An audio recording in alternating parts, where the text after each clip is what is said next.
That's recording. Oh, we're recording. Supposed to take a picture for the vlog. Yeah. Hi guys and welcome back to my channel. As you can see, I've got Mr. Paul here today with me. So today, as you can tell by the title, we just thought that we would let you in on Eva'S birth story and just have a kind of chatty video and let you all know about what happened. Yeah. So we found out you was pregnant, didn't we? At the flat. We was living at the flat at the time. Yeah. So as soon as we found out, a couple of months in, we decided we'd find a house to live in. And yeah, so we had a scour of the internet, had a look round, and we found a nice little house. The house that we've just moved from. We just moved from. If you didn't see our last blog, go check it out. I'll leave the link below. Yeah, so as you can imagine, when you find out that, or when Amy found out she was pregnant, we was happy, excited. But the things that Sean's actual words to me, which makes me laugh, was when I come out of the toilet and I'd done my pregnancy test and it came up saying pregnant, he gave me a hug and went, "Well done, babe." Yeah, so yeah, but what was a few of the things we had? Obviously, you used to get really hot. Really hot. Yeah, I remember you walking to town. Sweating. Yeah, but that's because it was in the summer. I went through summer with my pregnancy and it wasn't like this summer. Obviously, it's really hot, but it was just absolutely ridiculous. Like, I used to walk to town and I'd be sweating, like, like as in dripping. But I first knew that I was pregnant because my boobs were really sore. Like, I couldn't, like, it absolutely killed me to like put t-shirts on without bra on and things like that. I was quite sick at the start and up till I was about 17 weeks pregnant, I'd say. Remember that day when I made the omelette? Mm. Put so much effort into making an omelette and like I've made it all nice with spinach, mushrooms, everything, cheese, ate it and straight after threw it straight back up again. Yeah, and then yeah, we got the house, didn't we? So we moved in there with some help from my friends. So yeah, we moved in. One thing that Amy used to love was a massive pillow, which I used to nick. Yeah, pregnancy pillow. If anyone's got one of them, it's brilliant because it's like goes to the side, comes down, you can lie on it, hug it. I just remember you always being really hot, and then it was like we got this fan. Amy got it from uni. It's about this big, and that's what we had it on all the time. Even through like winter, had it on next to me. I just was really, really warm. You didn't get much cravings, did you? Only sweet chilli sauce. And then, a couple of months in, we decided to join an NCT course, didn't we? When Amy found out about it, we thought a great way to meet other couples going through pregnancy at the same time. Yeah, so if you haven't done an antenatal class and you're expecting your first baby or any baby, then definitely go to an antenatal class. They're a really good way for you to meet new mums. Like now I still meet up with all my mums. We've all obviously had our babies now. But yeah, we all meet up. It's really good. The NCT put you into groups so that you all roughly having your babies at the same time. So we had our babies within the space of like October, November time. Which was really nice. You're all kind of going through it together, and at least then we've got like a WhatsApp group, and obviously the first few weeks when you're up in the middle of the night or you don't know what's going on and stuff like that, you can just WhatsApp each other and you know for a fact someone's going to be up at 3 o'clock in the morning at the same time as you. So it's really nice and you just don't feel so alone in it then. I think I would have felt quite alone if I didn't have like... If you want a girly chat. Yeah, if you didn't have... another girl that's experiencing that. The only thing I would say is that it did cost a lot of money. It's £180. And after speaking to all the NCT people, the guys and the girls, a lot of them did say the information was good, but the only reason that they all went there was to meet other parents going through it. So that was the main reason why we did as well. Yeah, but we also didn't have a clue about... Obviously, I work in childcare, and what annoys me is everyone's always like, "Oh, you know what you're doing." No, just because I work with children doesn't mean newborn babies. You know, newborn babies. I don't work with them, so it's different. And so we didn't really. Obviously, we'd never had a baby before. We didn't know what was what really. Obviously, we had some ideas, but we just wanted to kind of gain a bit more knowledge, didn't we, about things. We just went with go with the flow. But yeah, any antenatal, it was worth it. Well, the knowledge wasn't as worth it, but it was still good. Yeah, it was good, wasn't it? Before the lead up, it was a bit anxious. We was a bit anxious while you was about the pregnancy coming up, and it went just the past. Pregnancy coming up. I was already pregnant, mate. Yeah, you know what I mean. The birth date coming up. Yeah, 'Cause so it went over. I was scared. I'm not gonna lie, I was scared to give birth. Like I was, like as soon as it started coming up and I had probably about a month left, I was freaking it. Like I was scared. And then it came up to my due date, which was the 30th of October, and she still wasn't here. And we all thought, everyone thought, Mum and Dad and everything, because Mum and Dad went on holiday the week before, well the week of me, of my due date. They all thought, oh, she's gonna arrive early because we're on holiday. So it was just, yeah, so it came up to our due date, didn't it? She still wasn't here. And then we tried the curries. Tried the curries. What else did we try? What did you drinking strawberry tea or something? Oh yeah, raspberry leaf tea. It doesn't work, so don't bother buying it. I drank that from about 29 weeks pregnant, and it just doesn't work.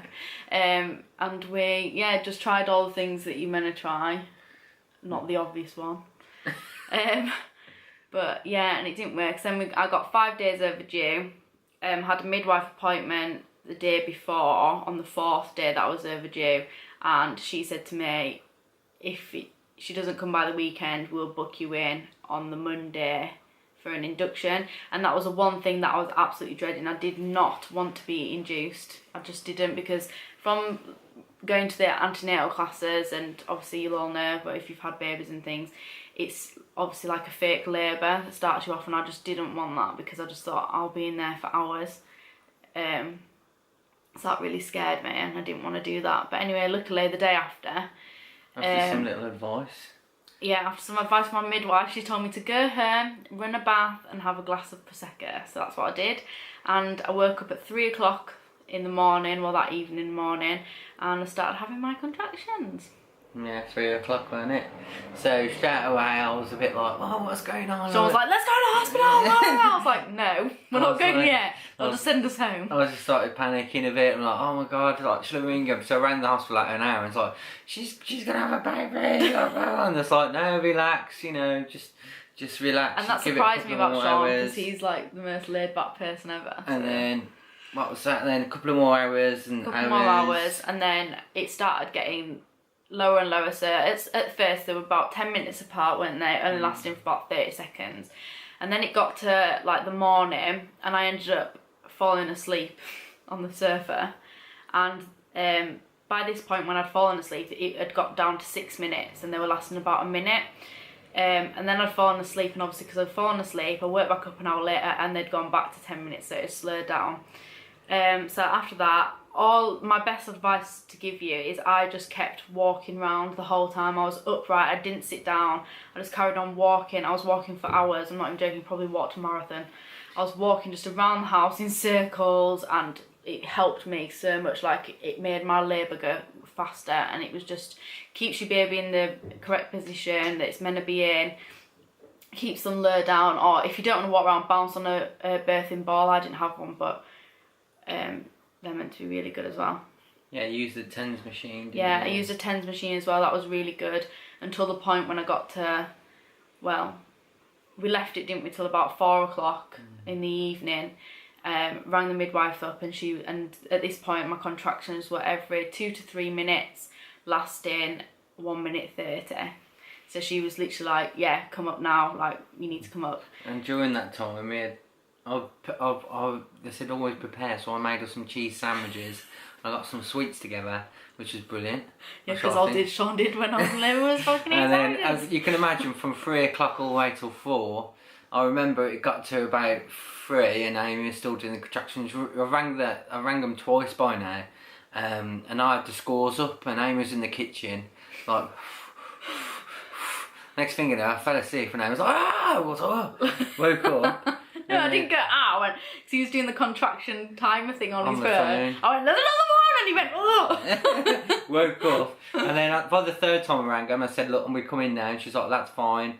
So Amy's friend Rosie came round. She picked us up and dropped us at the hospital, didn't she? Yeah. They let us in, didn't they?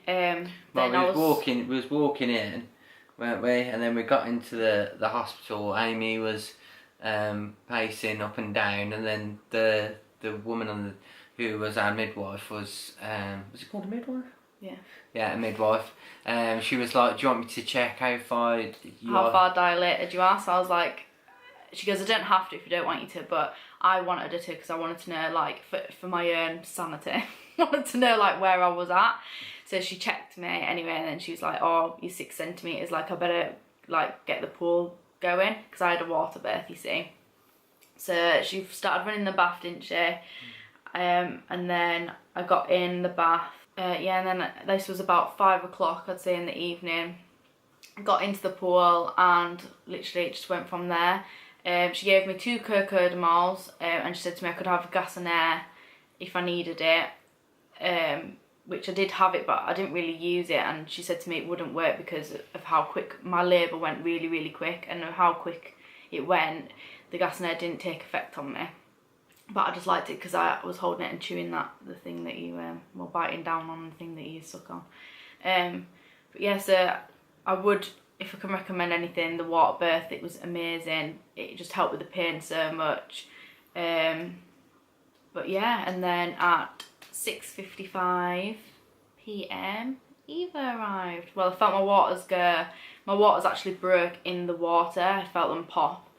And then straight after Eva come out then. Before that, I ate sandwiches, and we had some music playing in the background on the old CD player. So, bit of advice: it is great to have music. We didn't bring any music, so we forgot it. But it kept skipping as Amy was pushing Eva out. She was like, no, and then Amy's there screaming like, ah! I wasn't screaming. Well, you was going, ah! No, I wasn't screaming. Well, if you want to hear screaming, you should have heard the woman next door to me. Yeah. So yeah, Eva, when you was pushing her out, all you heard was boom.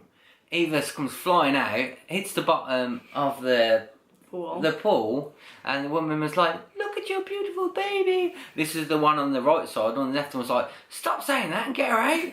So they pulled her out, and there she was, wasn't she? Yeah. Which is mad, one of the most crazy experiences you can in your life. Like, it's just crazy, like, and I know obviously people say it hurts, and it does hurt, but it didn't hurt me as much as I expected it to hurt. The only part that hurt, and I totally agree with, is when people say the ring of fire, and that is when obviously the head's coming out. It burns to hell. But apart from that, I didn't think that it was too bad. I would say that it was probably about an 8 out of 10. Yeah, it was quite quick, yours, wasn't it? Yeah, I was only 2 hours. Mine was really intense. The midwife did say to me, she was like, usually people are here for like from this point of 6 centimetres for about 8 hours. She said minimum. She didn't expect to give birth to it. She was supposed to finish shift, weren't she? Yeah, my midwife, bless her, she was meant to finish her shift and she stayed on.